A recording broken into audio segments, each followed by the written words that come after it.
Hey guys, welcome back to another video. It's a beautiful cool evening here. The weather's been really nice. It's been a really big week at the farm. We've finally got cows in the farm. That's been a big goal of mine, and just looking, I need to get a bit of a hair trim. That needs to go in the schedule. So let's take a look at what we got up to this week. I'm just down at my dad's farm here and picking up Hive. It's the evening, it's just after sunset, so they've all gone in, and we just covered over the door here, and I've stuffed some grass in the upper entrance. I'm going to take them up to the farm. I overwinter all my bees down here. My dad's farm is nice and sheltered, but the fruit trees will start to blossom soon, so I want to get boxes up to the farm soon. So I'm going to take these up tonight, and I'll take a few more up over the next week or two and get some bees back on the farm. Now we made it, and we're just at the farm gate here, and you can see I've set up a little stand for them. I do want to get my proper stands made, but I've just set up a temporary stand now.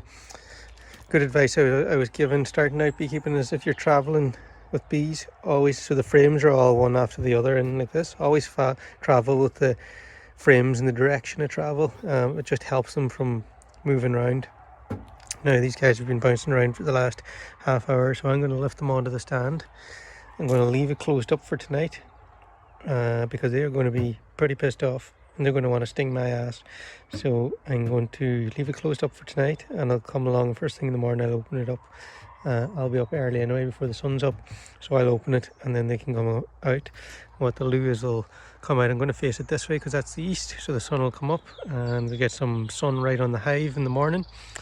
And when they come out, they're going to realize they're not where they were, and they'll do a reorientation flight, and then off they go. Happy days. Now, sun's just coming up in the east there. I've opened up these guys and nobody's coming out, but they're in the perfect spot to get the morning sun, get them up and active. My plan is to put a whole row of hives along here, and just keep them far enough from the road up here that the bees will never really be interfering with them. I've got them in front of these alder, which should get the bees out and up into the air straight away. So that's an old trick I learned. If you put them close to a hedge, it'll mean their flight path will come out. They'll go up like 10-20 feet or so and then fly off, and it means then that they've much less likelihood of bumping into people.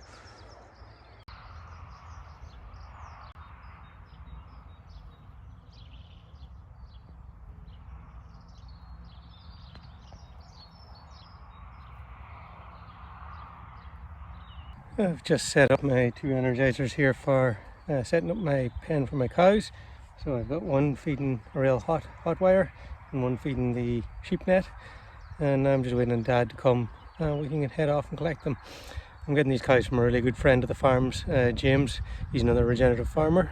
He's based down in County Leitrim, and he's doing some really cool stuff too. We might get a talk with him and see what he's up to. And it's really good to be able to get cows from it's hard to get good stock for starting out, and it's good to be getting reliable cows from someone. Jessie came to say hello too.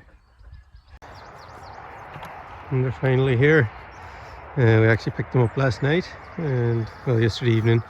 I've just left them in this little pen to settle down, and now they're really settled.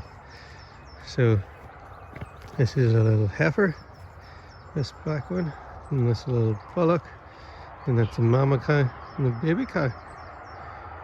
So they're pretty settled now. I'm going to let them into the grass here and let them get some breakfast.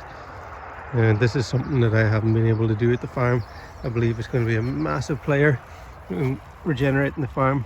I've never been able to get that kind of effect with sheep or with goats. And I think that's going to be a big player in regeneration. There we go. Some happy cows in the farm. Yay.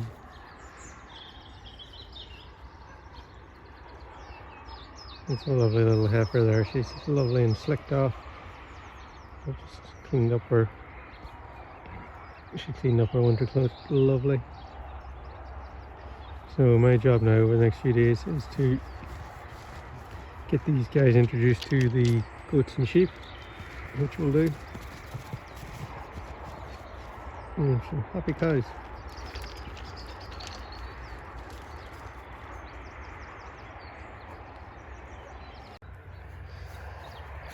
There's a little bit of ground frost. I wouldn't say it froze hard now, but it's coming down to get honey for the milking, and the kids are definitely using the shelter, and you can see the little bit of help it has. If I could ever open the fence here. Oh, one-handed isn't easy. There we go. So a couple of things I've been noticing. We can see how the frost hasn't come on the shelter. This is Annie, our milk goat, and she's actually adopted one of the little kids. She lets him suck, which just goes to show me like her strong mothering instinct. And I've been thinking about this a lot. This is Winnie, and this is Clover, her daughter. That's her kid from previous year, but yet they still lie together in the field every night. These are actually both her kids, and they both hang out with each other. There's a really strong emotional bond, and this is why I just can't accept, or I won't practice taking kids or calves away from their mothers for the benefit of profiteering of the farmer. It just doesn't make any sense to me. They learn everything they know about being a goat or about being a calf from their mother. So that's why in the new build for the mobile milker, I want to leave the kids on the goat. My general plan here is to leave the kids with the goat for the first 4 weeks or so. I think generally around 8 weeks, the kids rumen has fully developed and they can actually eat grass. So I'm thinking for the first 3 to 4 weeks, the babies can have all the mama's milk, and then from 4 weeks on we'll start to separate them at night. But I want it to be no stress, so my plan is my mobile milker will have a floor in here, and this will be all sided so the kids can be inside and the mamas can all come around and just lie beside them. So it'll be very low stress. And then they generally, in my experience with goats, they tend to wean themselves anyway around 8 weeks, because the kids are so big and rough. The mamas aren't happy to let them suck anymore, and they're happy to be milked. What's wrong, pet? So that's my take on it. That's just my personal opinion. I just think it's wrong to be taking, even, you know, taking kids, or for old Gilbert, I'm still working on his foot. It's wrong to be taking kids or calves away from their mamas the minute they're born. It's stressful on the baby, it's stressful on the mama. Like there's Annie, she came from a pedigree herd, and you know, kid, she's probably didn't even hit the ground, she never seen it. But she has such a deep mothering instinct. She went and took up one of these other kids, and that's not uncommon with goats. But I would be very neglective if I didn't accept, and if I didn't observe and accept those traits within the animals. You can see here, this is Annie. It's not her kid, but she's happy to let him suck. And in fact, sorry, I'll zoom you out. That's not uncommon. But my problem is I can't even get her to come away from him. Normally she used to come in with me in the morning to milk, no problem, walk behind me like a little kid. So the one's coming over to say hello. Now I have to actually manhandle her out of the pen because she doesn't want to leave him.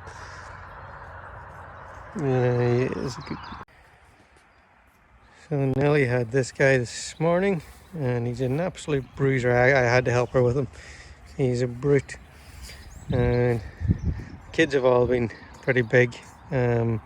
So one or two things. Either Gilbert, who is, where is he? There. Is it too big? Or I fed them too much. More than likely I fed them too much. Now I didn't feel I overfed them. They're only fed hay. I was giving them roughly 4% of their body weight in dry matter. But I think based on this winter I should maybe hold back. I think the cows are liking their new run. I've just given them a much bigger run to let themselves run off. We're on a nice dry hill here too, so they can go absolutely mad and let it all off, because they were in a smaller paddock yesterday, and it's nice to see them just express themselves, run off the pent out energy. The sheep can go through a little bit not knowing what the hell's going on, but they'll all settle down. I'm just literally after letting the cows in, and so you can see I've just given them one back paddock here that we're in at the minute, and then they've got a new paddock up there just to give them a bit more space to if they want to get away from each other or if they want to come together. And everybody will start eating now and settle down. Cows are settling in well. Been together with the sheep and goats now for 2 days, no, 1 day, and we just moved in here. I got to go back and get their shelter, but they're doing awesome.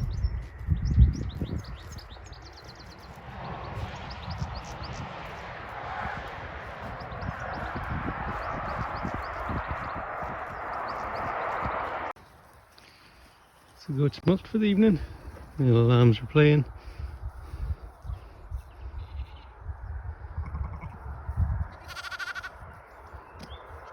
Everybody's happy, except Nelly. She's not happy. Jess is here. She's not a fan of Jess, particularly when she's got the little one.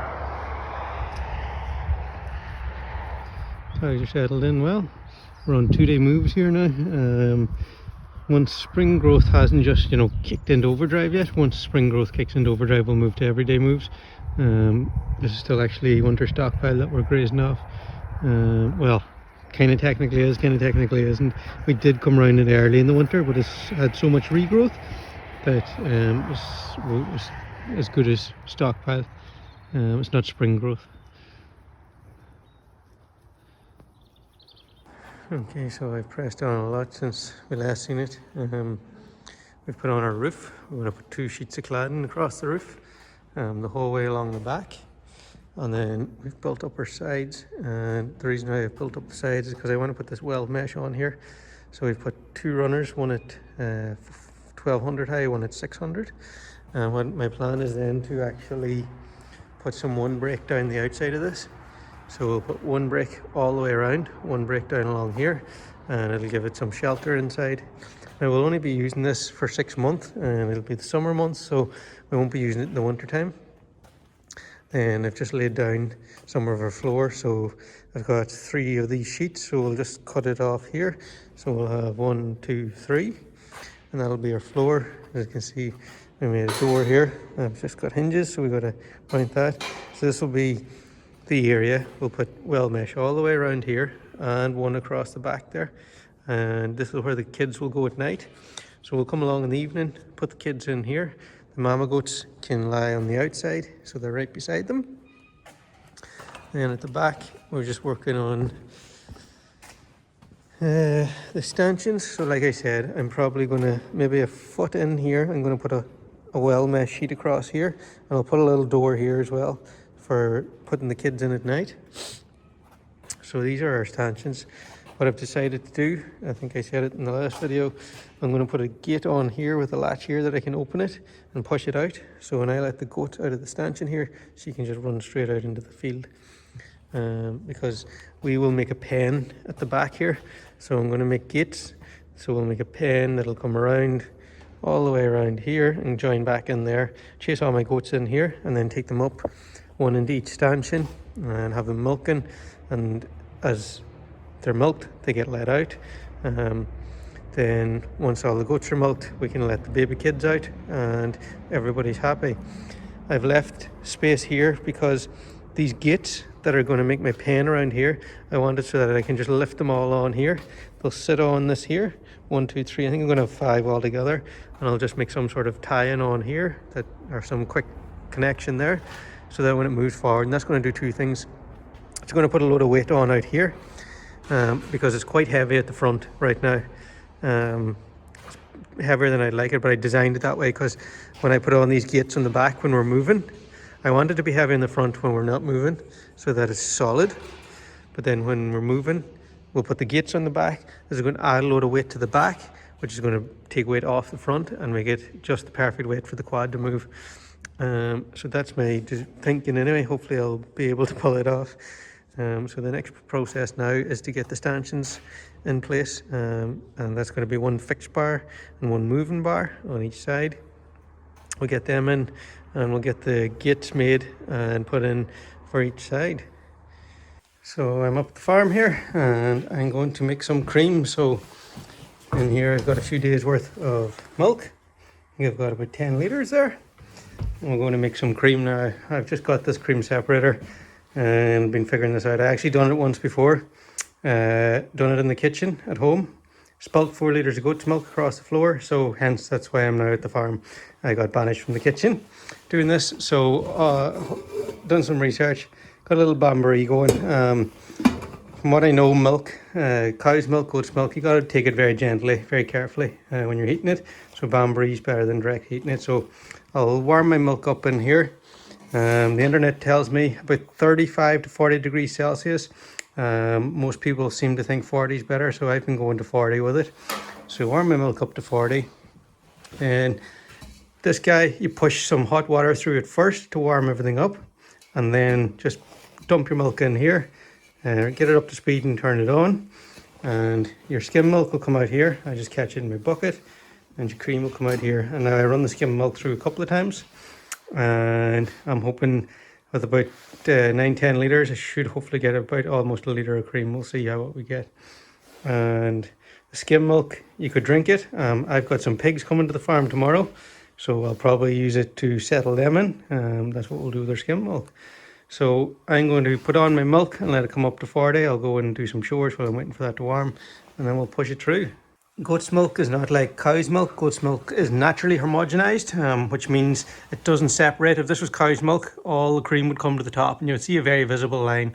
Whereas with goat's milk, if you leave it for a few days, you'll get a little bit of separation, but you really need a cream separator to get the fat globules, that's not even a word, the fat molecules out of the milk. So as you can see, I'm just coming up to 40 degrees, so I've taken it off the heat. Now I'm going to use a bit of this hot water and get it around to about 60 degree water. I'm going to put about half a litre or 3/4 of a litre through the machine, and then we're going to pump this in. So what are we on here now? Oh, look at this guy. 38.8, come on. We're just below 40, that's good enough for me. So now I'm going to make some 40 and probably 50 degrees Celsius water and pour it through. So with this particular brand, you got to start it up. It takes about 30 seconds to get up to speed. It's a little bit noisy. It'll be just the vibrations, but there is screw holes to screw it down. But I find it's a very well balanced machine, and I didn't feel the need to.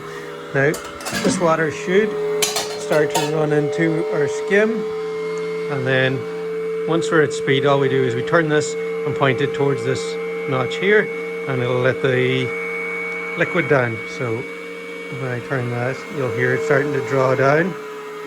Sometimes a little bit of water comes out here because it's so thin, but there it comes. And yeah, I got it set up right. There's no water coming out of the cream. And this is just warming up all the little plates inside. I'll let the water run through. I'll empty the water out of this bucket, and then we'll pour in this. And once I pour this in, I'll get another pot going on here, and that's my little production line going. Now it's worth saying that this is completely for my own use. We don't sell cream or butter or anything like that. You can see just a little bit of water coming out there. Might be something to do with my setup. It really shouldn't happen, but we'll let it run out and then we'll get the cream in there. Now we're motoring along. I don't know what the sound's like, but you can see you can adjust with this tool. There's a little cone in here that you can adjust the thickness of cream you want. And I was playing about with it the last day. I think this is good. And once I've run all so you can see the cream slowly feeds through, or the milk, sorry. So then we've got our skimmed milk and our cream. I will feed this through maybe 2 or 3 times until there's very little cream coming out of it. And then I've got my other pot warming up. That's all the milk I'm doing. This holds 5.5 litres, so I'm doing 10 litres altogether.